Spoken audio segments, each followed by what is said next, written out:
What's the Car Talk podcast?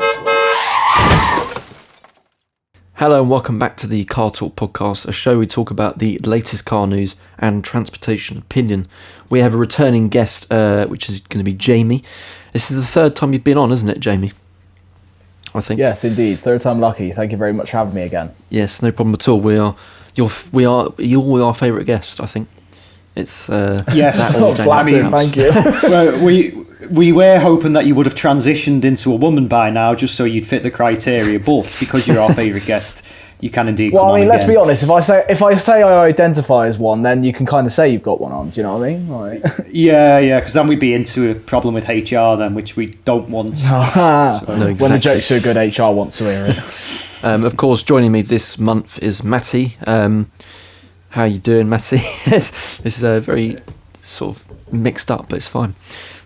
Yeah, very good, thanks. And soon, this week, won't we, Bailey? You're going to explain in a minute. We will be going from HR to JLR with our most hated cars. Is that right? No, that's maybe your opinion, but it's actually I suppose we could bring up now the piece of news that we've got. Matty and I met each other recently to review each other's cars, and you hated mine, didn't you? I think. Whereas I actually quite liked your Lexus. I mean, I was glad that it started. Do you know what I mean? Well, we had that issue with the key, didn't we? That's a bonus. Yes, the issue with the key, the typical, Jamie, I'll just get you on this because you'll know exactly what I mean. Typical Land Rover key where you have to, on a Freelander, insert it in like a card in the hole in the wall in the cash machine. I put it in and it wouldn't come out, would it, Bailey? No, because I think it was in gear, and the thing at the end, which is like the safety key, came out as well. So it was just a massive misunderstanding. The actual key came out, but then the remote control to put it in didn't. Yeah. That's it. That sounds like a very JLR thing to happen. To be quite honest, that sounds almost as annoying as when you got a Volkswagen DSG box and you have to whack it back in park before you start it back up again. Say you just suddenly need to like switch off and switch back on again. You can't just have it whilst it's in neutral. You have to whack it back into park, and sometimes you're like, why is it not going? Why? You think you've like hit a bigger problem. Just while we're on it, Jamie, what are your thoughts on the fact that Bailey's bought a Land Rover Freelander? I haven't bought it. No. In all fairness, in his defence, Matty, he was given it, so you know. Yeah, thank you, Jamie. No. But I'm not being funny. Even if I'd have been given a JLR, I would have just got rid of it straight on. Like, that was the original plan. Keeping it. Thank you. Yes. It was the original plan. Well, why haven't you bothered then? Because the mileage is only at 40,000. There's no point in selling it yet. Oh. Well, that's 38,000 more miles than it's ever done than they ever could do. So, you know? Yeah. Right, let's save our hatred till later and we'll talk about the car news first. Yeah, sorry, getting too excited. And it'll probably be clocked. No, it's definitely not, because my granddad bought it. It's only done 1,000 miles, but it's been clocked to make it look like it's done more. Right, moving on. Matty, have you got any car news this month?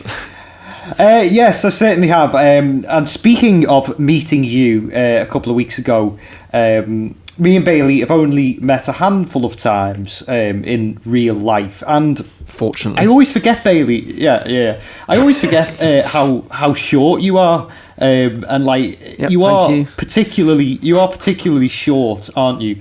Average height. So anyway, how tall are you, Bailey? 5'9".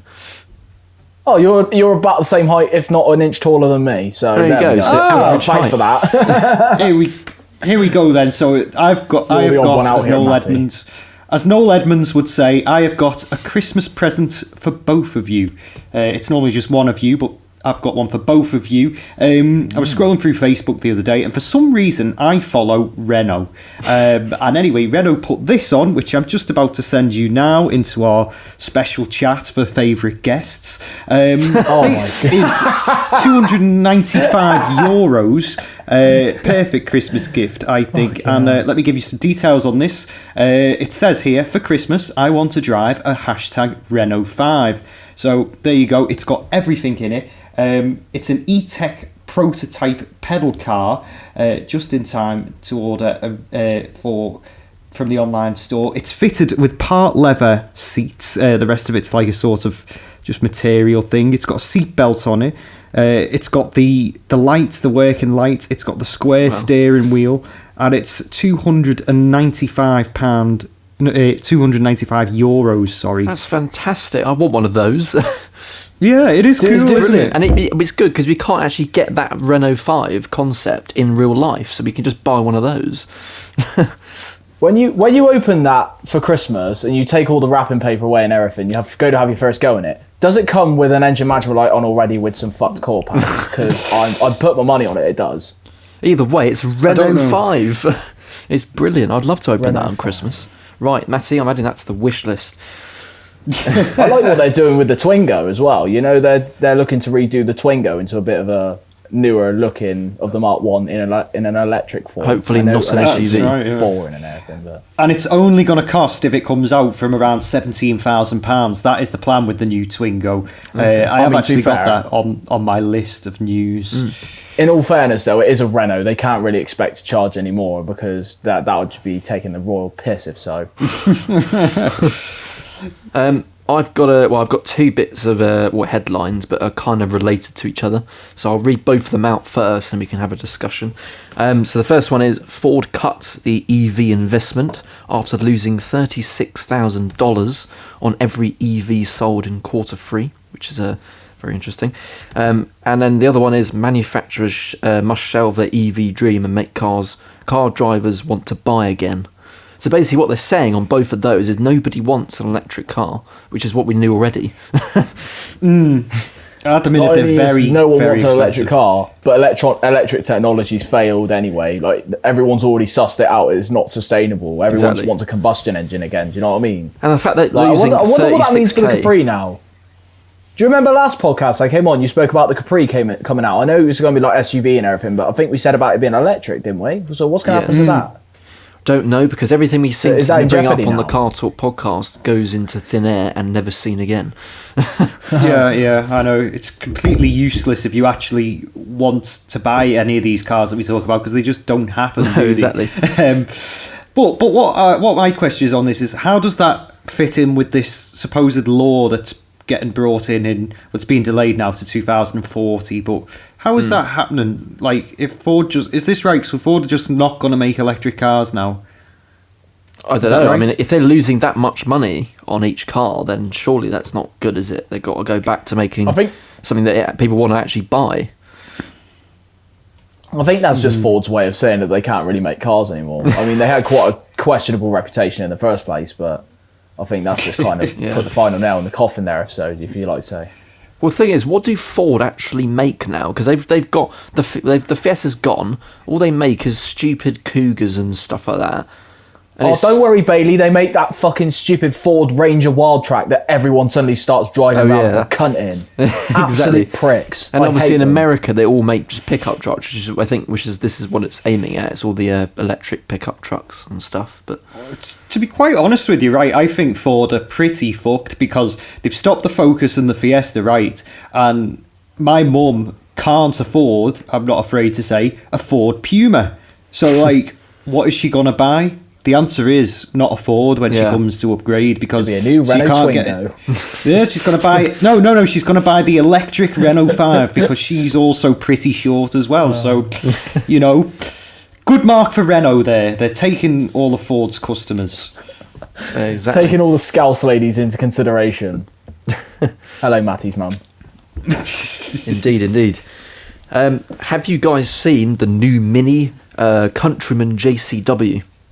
Have a look at the... I mean, the minute you said Countryman, I've just switched off. Exactly, that's Didn't one have of the an interest. reasons. But if you have a look at the new sort of design they've come up with, it's they've taken a lot of inspiration from a BMW, and they've completely ruined really? it. You wouldn't have thought that, would you? No, well, exactly, but it's I think the styling team have got hold of the Mini now, whereas Minis before actually looked semi-decent, but now they've got hold of this, it's ruined it. I don't know if you've seen the pictures of it. Let me explain to you what has happened here. So, you know, when celebrities basically get more and more and more Botox to the point where they don't even look like themselves anymore. I can't think of an example off the top of my head. Like Like, it would. Do you know what I mean? Like, Mini has just become a complete embarrassment. There's absolutely nothing British about that. That looks awful. No, it not doesn't even anymore. look like a Mini. It looks No. where the back's completely different. Where's the circular lights that everyone God. likes? The back looks like It's a just- Sangyong or something. Yeah, it does. It does. Oh, mate, that is vile. That is absolutely. And if you fucking do you want to make it even God. worse? Look at the interior. Look at the dashboard. Look at the dashboard. Oh my God. It looks like someone's literally a like. circle. Oh wow! Oh Are you wow! on- That is. Are you It's, onto when your mum buys it's almost a- like they're going for a sort of Volvo look in the interior with the vents. Yeah, but like, Well, it's are you not onto that. when you But your look at the mum dinner your mum plate. buys the dinner plate? Oh. I don't know what the hell That's they're not a good thinking. look. But Would you obviously like it's to gonna hear keep my the, my analogy here about the dashboard, about my mum buying a bunch of flowers? You know, when your mum buys a Yes. bunch of flowers and you go past it with like a big coat on and you get like pollen on it. That's what they look like they've put on the dashboard there, all the Yeah, it orange does. bits of pollen Yeah, it off does. of a bunch of lilies or something. That is awful. It's really hideous. Nice. Yeah, but that's that is that's not good. keeping the. Oh, wow. I suppose the only good thing about it, but this is not even that good to be honest. It's keeping the 2-litre petrol engine, which is obviously the 300 horsepower JCW engine in there. So it will be, decently fast, but it's completely ruined. I think. So Oh, even the dog It doesn't wouldn't like surprise it. me if next they came up with a JCD with a fucking diesel engine in it. it's Nothing good. against diesels. I'm It's all great for so diesels. far. We've but, been you really know. hateful towards everything, which is perfect. Good. Let it carry on. So it's Exactly. the I know. fucking Have you got world of anything else, avant-garde Matty, these days. that you want to talk about hateful wise? I just, yes, I have actually, but just before I go on, I just think in this podcast we're going to go through the alphabet of car makers, and Jamie's going to go, oh, you don't want one of them, hatefully unreliable. The spark plugs go on them no time, head gaskets, the lot, and like you're just going to go, well, what car do I actually Had buy, to throw Jamie? a fucking He's head just gonna gasket in go, there, did you, wanker? Jamie's just going to go, you might as well just fucking walk, everything breaks down. That's the Jamie. Unless you've consumer got an advice. MGZR diesel, in that case you're sound. Matty, have you got any other cars? Yes, certainly have. We've got some awful news, really quite shocking and anger-provoking news this month. We're always banging on this podcast about the London ultra-low emission zone. I was a victim of it when I came to see you, Bailey, because Yes. I was out around in London itself, in the centre of London, for a couple of days. So I had to pay £12 a day to start my car. Also had to pay the congestion zone, and also had to pay to park in London as well. Anyway, God. stats out this week. Did you, saying did that you the have to US take a mortgage expansion- out, Matty? Oh well, look, I'm doing this podcast from my car at the minute because I no longer have a home. I guess that's what happens when you buy a Lexus and you go to London. But yeah, ULEZ expansion zone this week. It's revealed that they've raised 23.6 million in just 1 month. Christ. Due to 57,000 people paying the charge in the expanded zone. Isn't that That's a joke. just horrific to read? is. And it's coming to an area near you as well. It is, And the funny part is, by revealing those stats, they're also contradicting their statement, going, "Oh, well, ULEZ isn't for monetarial gain or anything." Yeah, exactly. Like that. Like, just shut Well, the fuck up and accept. the thing Like, is, just right, admit it. It is. Jamie, I read actually recently, or someone told me, in fact, that apparently because Sadiq Khan, so he did something with the underground network and he upgraded it or something, and apparently because that costs so much money, that's why he's increased the ULEZ zone so that they can make the money back, which kind of makes sense now. Because it's like you said, it's not about emissions whatsoever, which we've talked about It so many doesn't times. make sense to me as a But yet you- northerner. But yet you kind of decide to upgrade the London Underground, which I dread to think is how fucking polluting, especially with being underground as well. All the Yeah, fumes it's- just go everywhere. Yeah, it's I like dread to going think how into bad a it sewer is. under there. Like it's horrible. Why are you bothering? I'd like to Just talk about improve the a transport new- network up on the top of the ground, especially now that they've cancelled HS2 all the way up to fucking Manchester now. Yeah, that's annoying. Put the 'cause I money would on like there. that. I want to talk about a new Chinese manufacturer, if I will. Ooh. And it's called, I don't know if you've heard about this, Matty, it's called Hi-Fi. I'm pretty sure that's what it's... Hi-Fi. Yeah, so Hi-Fi. PHI.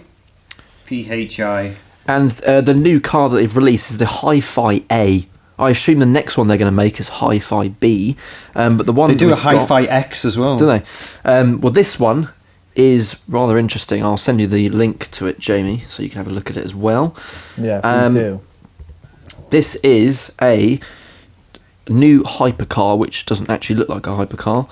It's coming in 2025, and as you can see, the design is very, could I say, interesting. But it's going to have 1,287 horsepower, which is very specific, and it's that's what it is. So I don't really know much else about it. I'm going to be bold here. What do you say, guys think of that? I'm going to be very bold and say that they've taken inspiration from the Nissan GTR with that. Yeah, it looks they've like decided to take it kinda like from the front, and the then you've got the rear especially. wing and everything. Yeah, exactly. That's what I'm thinking. Look, I trust that this is a good car entirely because I'm paying particular attention to the picture of the woman having an orgasm out the side of this Hi-Fi A. So if she's loving it, then I'm definitely going to love it. Oh, sorry, what's that? Oh, God. Is that the new Kia or something? That is the new Kia, I'm pretty sure. Have you? No, it's not. It's not. I've just searched Hi-Fi A and that come up. Hi-Fi's wildly futuristic. Oh, that's a Hi-Fi X. Sorry, I've googled Hi-Fi A though. Yeah, it's the first one. It looks like a GTR, as Jamie said. Have a look. It's a hypercar, but I don't think it looks like a hypercar. It just kind of looks like an SUV again. It's not really very low enough. I think that's a bit of an overstatement, if you ask me. I think it's one of those. It's not an SUV, but it's not exactly a sports car. It's like one of those. It's like in between. Yeah, I wouldn't quite. It looks like a sort of hunkered down Lamborghini Urus to me. Especially with the spoiler and the single tail light and things like that. I think it looks nice. Yeah, is it coming to the UK? I don't know. Going off of this photo in the thing, Matty, this kind of looks like the Kia EV6. You know, the one that looks similar to the Sportage. It looks like one of those. Yeah, from the it back does. anyway. It's not. It's the Hi-Fi X. So yeah, but she's absolutely loving that there, isn't she? You might have to put a picture of this on the screen anyway, Bailey. Just for a bit of context. Yeah, she's loving that. That's quite cool. Those doors as well, isn't it? I didn't even notice that. Is that just the windows or the? Yeah, I don't. Yeah, I assume that's just the windows and part of the roof. It's like a T-top, isn't it? Have you got anything else you'd like to talk about, Matty? Because I'm pretty much done for news. Yes, I certainly do. Have you ever thought to yourself on Black Friday that you must run out and buy a Dacia?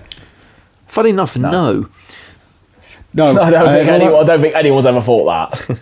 No, and that begs the question why Dacia did this. Obviously, Black Friday being and gone now by the time this podcast comes out. But Dacia UK, they decided to close the online store and they decided to play relaxing sounds on their radio adverts for their cars to break and get away from the Black Friday quotation chaos. I think that's more in Curry's really than in like the local Dacia dealer. But it was a marketing move apparently to break away from the whole Black Friday thing about people rushing around to buy things. But I can hardly see people storming Dacia dealers. Can you? No, not really. No and stuff. No. Yeah, keep telling yourself that, Dacia. Keep telling yourself that you're doing just fine.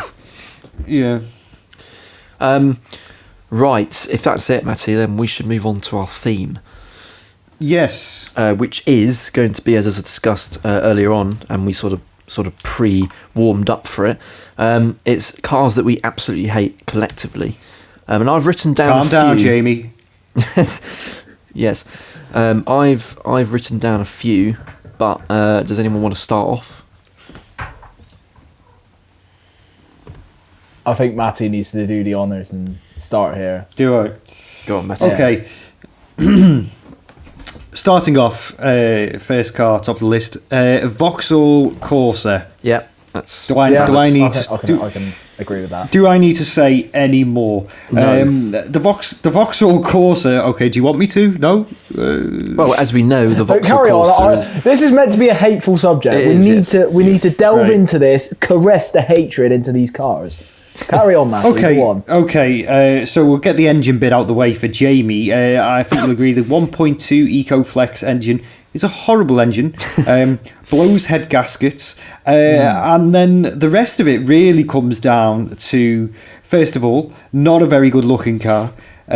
Second of all, do not understand why you would buy one. And then third, the type of people that buy them. So the type of people that buy them obviously have no taste, which means that they have no taste in cars, no real interest in cars other than putting chrome bits on them Yes, and fair enough. sliding indicators and stuff. And as a result, they never service them, which means that if anybody for any reason was to buy a used Vauxhall Corsa, it would not be a nice example, which means that these cars are just exist, but they don't need to exist, and they're so awful, and you could just buy something so much better that I do not understand why they are still one of the best-selling cars. I have no idea either.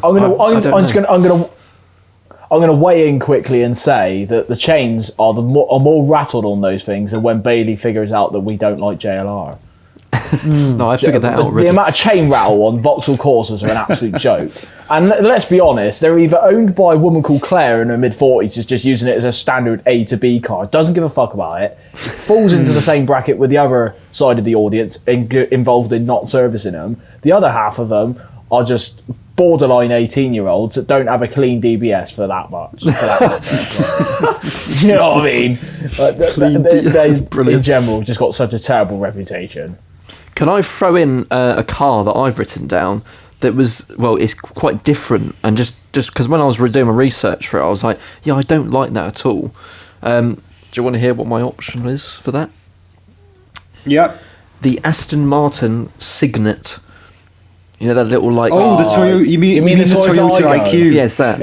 Is the IQ? Yes. Sorry, I don't like that whatsoever whatsoever because it's just, well, A, it's not an Aston Martin, it's just some stupid one-off thing. Well, actually, it's not even one-off, they actually made it. That's what's the worst part about it. It was to offset the emissions, wasn't it? Yeah. That's why they made it. And as you said, it's basically the Toyota IQ. Honestly... Every time you say Toyota IQ, I think about James May trying to fit that huge doggy in the back. Yeah, the St. Bernard. Yeah. Other mentions here are Fiat Multipla. So what a hideous car! I've got a problem with that. How is that a hideous car? It just is a hideous car. Our car it can be cool in its own way. We've seen on isn't. Car Throttle that it can be made to look an okay car with some modifications. Exactly, it's practical. with some modifications. It's not really unreliable. I think it's definitely a lot better than some of the other things we're going to mention in this fucking podcast. Do you know what I mean? Like the Chrysler PT Cruiser. No, that's a brilliant car. Here's the thing. It's just straight up ugly. Notice how I put down things that I hate. So it doesn't necessarily mean you hate it as well, Matty. But it is. That's a car that everyone hates. So yeah, why do you like it? Because I think it's quirky. It's got a bit of the American hot rod thing going on, but they never when they brought it to the UK, it was never overdone. It didn't look American. It just looked like a really if that car was a person, it'd wear Vans. You know what I mean? Like it was just like a cool, quirky little character, and I really, really loved that car. I thought it was great. They don't drive particularly well, but to look at, I think there are. Oh, they are basically Vauxhalls underneath, Matty. Well, they're a work of art though, compared to something like I don't know, your Freelander. Do you know what I mean? For God's sake. It was. Well, they actually thought about the design and they said, right, we want to create like a really sort of alternative, different sort of car here, and they did. They thought about it in the wrong way and came up with something completely wrong. Is what you mean? I thought they looked nice. Yeah, Jamie, I think if we're going to touch on Chrysler quickly, I think we're going to have to mention not only the Crossfire. Is it called the Crossfire? Yeah. Yeah. Not only are we going to mention one of those, we're going to mention the fucking Grand Voyager people carrier as well. Those things are proper bag of shit. Real fucking bad. Like, they've made some proper shit cars. I personally don't really have an opinion on the PT Cruiser. It's just ugly, and it's basically a Vauxhall underneath. I've not really worked on them. I don't really have an opinion as such on them. But if we're going to be talking about the cars I don't like, there's plenty to choose from. But I think as a collective, rather than just a car in general, I'm going to dig into the lovely fucking world that is JLR, Jaguar Land Rover. For God's sake. I hate these cars with an absolute passion. I'm sorry, Bailey, but this JLR, I've worked on so many of their products over the last about 3 years or so, and I genuinely think the strands of grey hair that I find in my hair from time to time is caused by them fucking things. Like, I get the same through pushing them out of the workshop. They drive Honestly, in and get pushed out. the only benefit of pushing one of those out of the workshop is the fucking workout you get from it, given how heavy they are. Like, I remember, I think it was probably about 2 years ago, I replaced a battery on a Discovery on one of those. You had to take the airbox out, the strut brace out. So much shit had to come out just for a fucking battery, man. Like, And on the Jag, some of them are in the car, boost. it'd be in the front, and you just have to take off the two terminals, be gone. Or maybe a clamp if someone's decided to leave it in there. It's just loaded, and then because at the same time as well, like, I just love it as well. You'll get one that's come off the production line, brand new, and I guarantee you'll go to flick it on, and you'll switch the ignition on, warning, battery level low. How's it managed? Like, where the fuck do they build their batteries? But Yeah. I mean, I could Start rant vehicle on and on and on and on immediately, and on. battery low. Yeah, literally that. If you left that ignition on for a solid minute without start the engine, you have a guarantee of not firing that thing up. Like, Yeah, these messages are tattooed on my brain. No restart within 1,500 miles. Contact Land Rover dealer.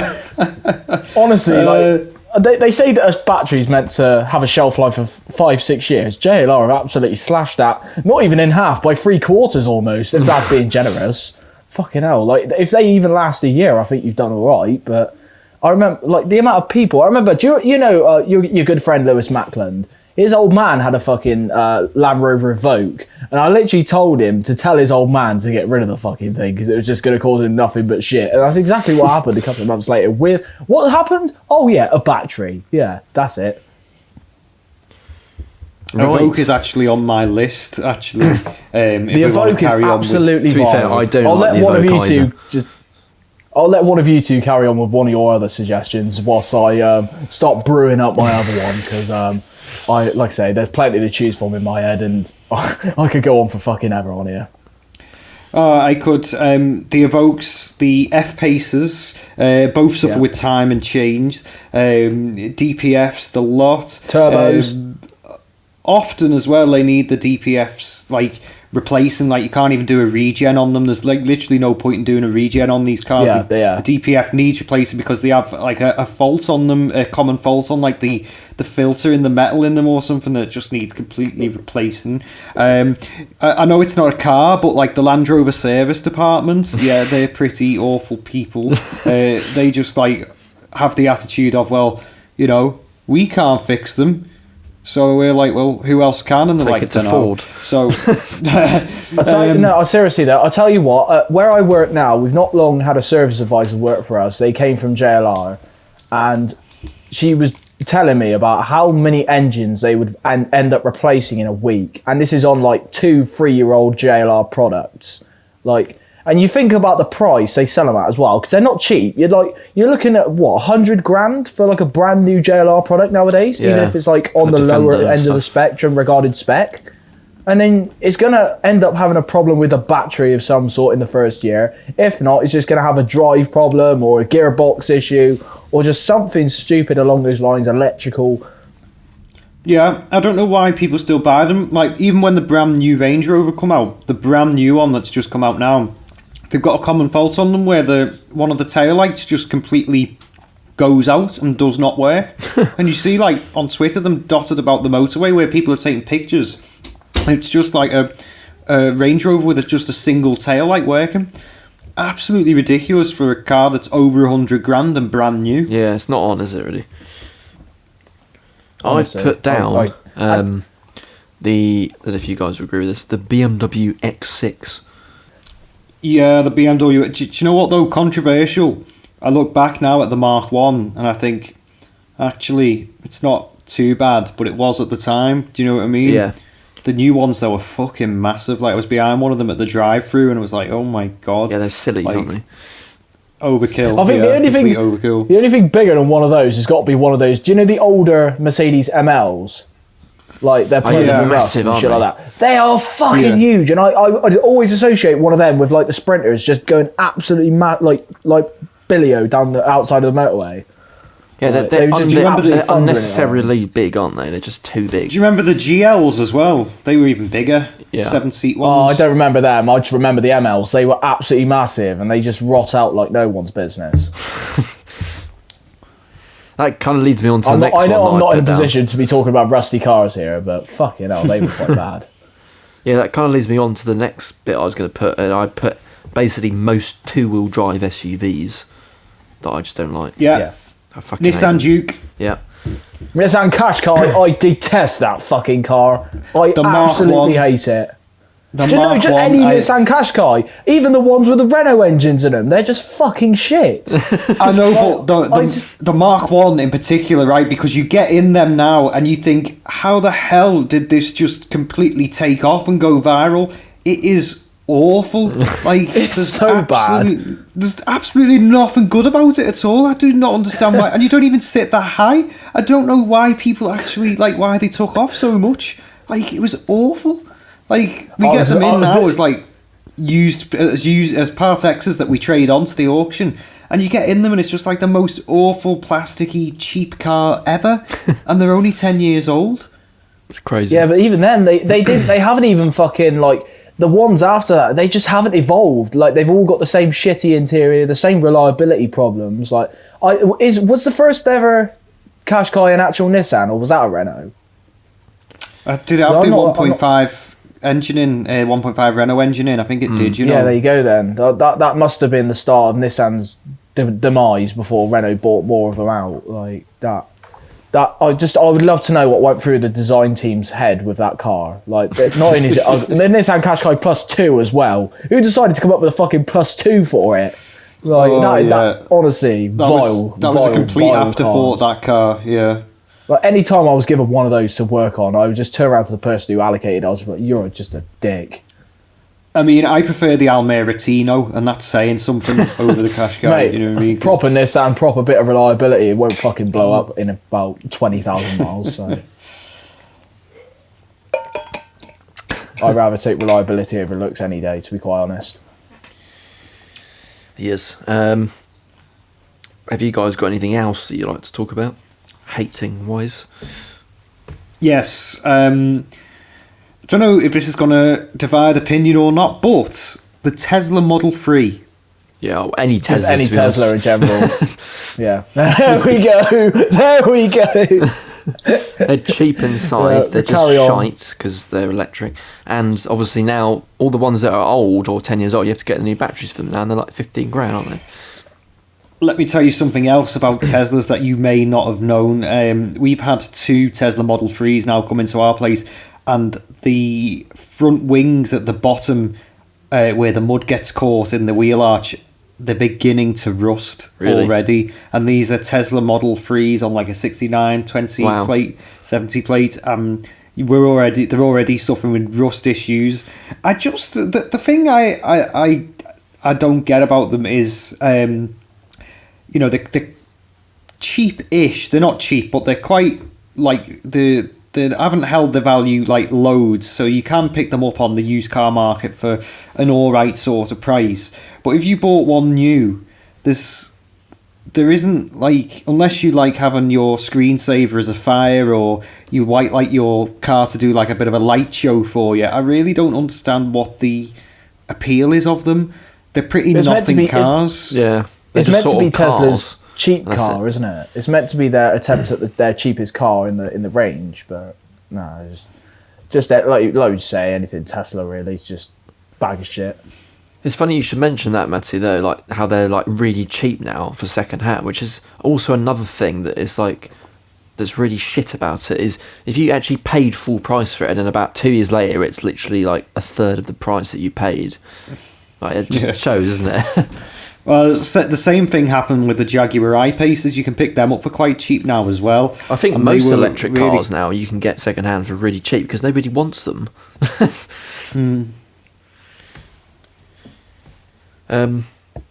Is that everything? Do you want to talk about, guys? No, I've got more I want to You've talk got about. more. Like I say, I could talk forever here. I think I've just got to carefully select which ones I want to talk about because I have worked with some fucking shit in my life. I only seen one the other day for the first time in about a few months, which thank God is, if that's the sign of a turning point in this car's future, I'm glad it's happening this way. A Jeep fucking Renegade. I absolutely fucking despise these. I was actually going to put that. And I've driven one of those Honestly, in Italy. Absolute headache of a car. Absolute fucking headache. Yeah, because like it's basically a Fiat 500L. It is, yeah, we it's all know this 500X, already, isn't it? but it's so bad. A pillars thicker than Gemma Collins. Honestly, I've never seen anything like it. Better not be getting claustrophobic in them, I tell you. But yeah, I'll tell you what. Trying to reset the TPMS on one of those after doing some tires.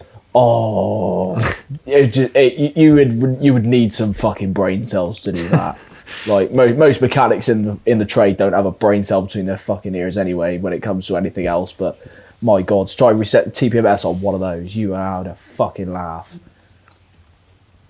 But yeah, another honourable mention I'd probably like to make is probably a Renault Captur or a Kadjar. Both of them are just absolute fucking waste of space as well. I know we've talked about the Qashqai, which is basically the same thing. Yeah, exactly. Yeah. Exactly. I think just throw them under the fucking bus as well. I would love to get a load of these brands against me. Like just list them all off, the ones I hate. Vauxhall again, just Vauxhall, Peugeot, Citroën, all was one big fucking group they can get in the bin as Stellantis. well. Like, say again? Stellantis in the bin. Who else was there? JLR, you said.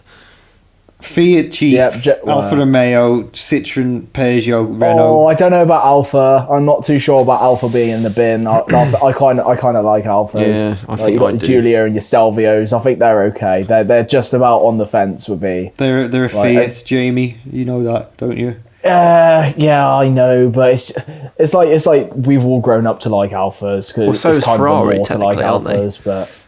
Yeah, Fiat owned Ferrari. So what are you trying to say there? But a Ferrari doesn't have a gear knob in from a Fiat 500L, does it? That's the difference. No, not, true. To be fair, but I don't know. I just think something with Alfa is just a bit luxury. I don't care if it's Fiat all over. Like I'm just trying to think of some more here. Like we've mentioned a load of them already. Ford, I think, can get in the bin as well. Like we've mentioned. Say a Volvo V40. You said. Yeah, based on the Ford Focus. Yeah, I mean, again, it's the same with Alfa and Fiat, though. Volvo have actually they've actually managed to polish the turd of the Ford Focus. I think, all right, they got some of the Ford ancillaries and the engine and stuff, but, you know, I think in total, I would own a Volvo V40, I'll be quite honest with you. Yeah, I've been in one, and the Volvo. I think Volvo as a collective, they're still pretty okay, to be honest. There's definitely worse out there. We're talking like Vauxhall, Chrysler, Peugeot, Citroën, JLR. I mean, even like the electric Volkswagen Audi group stuff as well. That shit can get in the bin. What else have we got?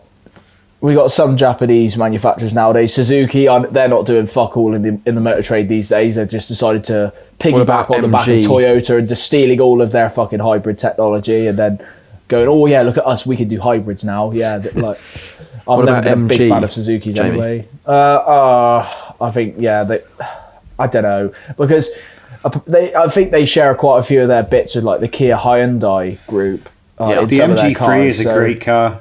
Yeah, the MG3 is a fantastic car in my opinion. Great little car. MG4 and MG4 X-Power can get in the bin. The fact that they're trying to revive the X-Power name in the form of an electric car, I think they can just fuck off. I don't know. There aren't many brands nowadays in the motor world to kind of fetch an appeal to, but I think we've listed quite a load of them in a great way. To be quite honest, I agree. And I think we should probably leave it there before it gets any more heated. Let's make it more controversial. Exactly. More fun. The amount of I think this is a new record for the Car Talk podcast for the amount of swear words that we've used, which is good. Sorry, probably all reeled off by me. I do apologise. I get very, very passionate. It's funny. Well, that wraps up, I think, the most hated cars that we think, which is probably most of the cars that are on the road at the moment, as it turns out. I do hope that this was a good session of therapy for a load of these people. Yes, it is. That decided to look at a car. You're talking about motor and opinion and what cars to buy. I think we're very honest. I think this is probably your best episode in terms of buying advice. Hopefully these manufacturers will go outside and have a good think about what they've done. Yes, hopefully this podcast will change the world and change bollocked lives. by the Car Talk podcast. They're all in the Car Talk podcast Hall of Shame. Yes, indeed. Matty, would you like to plug your socials? Yes, so if you're like me, I have my own YouTube channel as well. You can find that by searching for Matty's Cars on YouTube. You can follow me on Instagram, Matty's Cars YT. And if you'd like to have a further little scroll through me, you can follow me on my personal Instagram, Matsgram99. Awesome stuff, Matty. Thank you. And Jamie, would you like to plug anything that you want to plug? So the only two things I want to plug is my main Instagram, which is Jamie_MGZR, and the other one I want to plug is at the Z Register. So they are the register that I'm part of with the whole MGZ range, so ZR, ZS, ZT. We just do a load of stuff in the year in terms of shows and whatnot. So I'd like to plug them and just get them a bit more of a following, a bit more of a name. So because what we do is quite a good thing across the span of the year. So go follow both those, and thank you very much for having me on again. No problem at all, Jamie. That's great. Thanks for plugging that. I'm sure most of the followers will, well, hopefully, everyone's reached the end of this podcast, which is quite unlikely, because we've just been We've probably got a very high percentage of people that have, to be quite honest. Well, hopefully, with the consumer advice that we've given this month, there should be. Yes, and if you do want to follow us on the channel, then you can subscribe to the channel Car Culture and follow the Instagram carculture_YT for further behind the scenes stuff. And if you want to follow my personal Instagram to see the me reenacting World War II piano songs and things, you can. It's Bailey Prickett 27. And just a note as well, there's going to be quite a few videos coming out soon on the channel, car review wise, so look out for those as well. Oh, you did do a lovely Lexus the other week, didn't you? Yes, that's one of them coming up, Matty. Yeah. That's probably going to be in the new year. Hold though, out to be your honest. hand underneath your knee. Also, another quick thing as well. I'm sure Matty's doing one of these as well, but we're doing our very own Car Culture Awards video at the end of December. So also look out for that. If you copied me again. Well, it's technically not copying you, Matty, because I'm doing it in a different way. It's more sort of awards for our own channel, if that makes sense. So like the best car review we've done this year, for example. That sort of thing. But again, thanks lads for coming on this month. Thank you, Jamie, again. Thank you very much. Thanks, Jamie. Same time next month. Mate, at the end of the day, if that was a serious note, I'll be more than happy to come again. You know that. Thank you again for having me on. More than happy to come on again. Absolutely just throw shade at everyone, be controversial, maybe even a bit of positivity next time. That might be nice, but that might be maybe even just be a woman next time so we can tick the box. Exactly. Yeah, we'll throw the wig on, shall we? And just or just come up with a new name and just say what I identify as. You'll be fine. Yeah, that's very 2023, isn't it? It's very woke. Yeah, very woke. Anyway, we'll see you next month. Bit of that woke jargon for you, Matty. Yeah, no worries. Run a card off that. See you next month.